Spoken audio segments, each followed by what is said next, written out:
I'm Peter Benchley. When I wrote a novel called Jaws, I was faced with a fascinating challenge.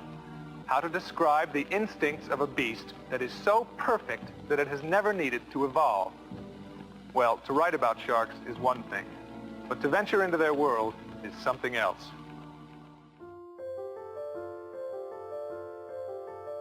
From his early years, Peter's love and understanding of the ocean and its creatures came naturally and were reinforced throughout the rest of his life. Since 1960, hundreds of people have reached the summit of Mount Everest. More than a dozen astronauts have touched the surface of the moon, but only 2 men have reached the deepest part of the ocean. Most important, we must begin to think differently about these wonderful creatures, to see them for what they really are. The Peter Benchley Ocean Awards are designed to carry forward his legacy and to honor outstanding achievement in a wide array of categories. The work you are doing is vital and extraordinary. Welcome, everyone. Welcome to the 7th annual Peter Benchley Ocean Awards. It's the Peter Benchley Ocean Awards, otherwise known as the Academy Awards of the Oceans. The Benchley Awards are unique in acknowledging outstanding achievement across a wide range of marine categories, including national leadership, science, policy, media, youth, exploration, and citizen activism.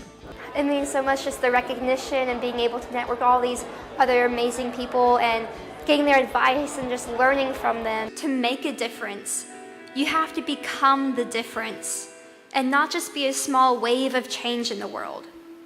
You have to be a tidal wave and just flood the world with this change. Good morning, everyone. Welcome to the Symposium. When Casey told me about the impressive work you are doing, I leapt at the chance to talk to you today. It's always a joy to speak to young conservationists who are already making a big difference in protecting the health of wildlife in their communities. I've been working on blue and green issues my entire life. My passion for the ocean started when I was a young girl in Stonington, Connecticut on the East Coast, sailing and swimming and having a lovely, lovely time.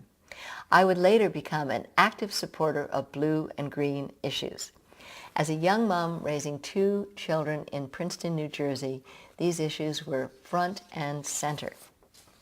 One of my first projects was fighting a toxic incinerator.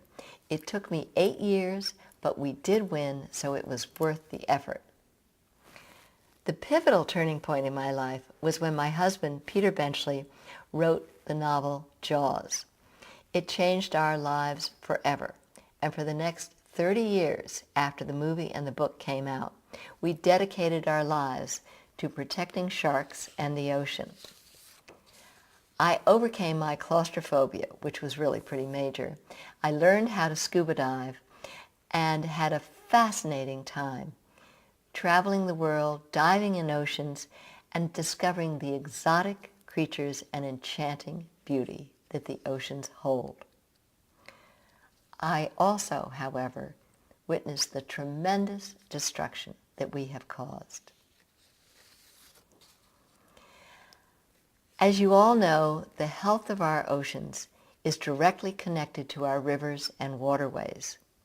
The fieldwork you're doing, water testing, data collection, participating in river and land cleanups is really vital. Your knowledge of this upstream-downstream connection already puts you in a leadership position.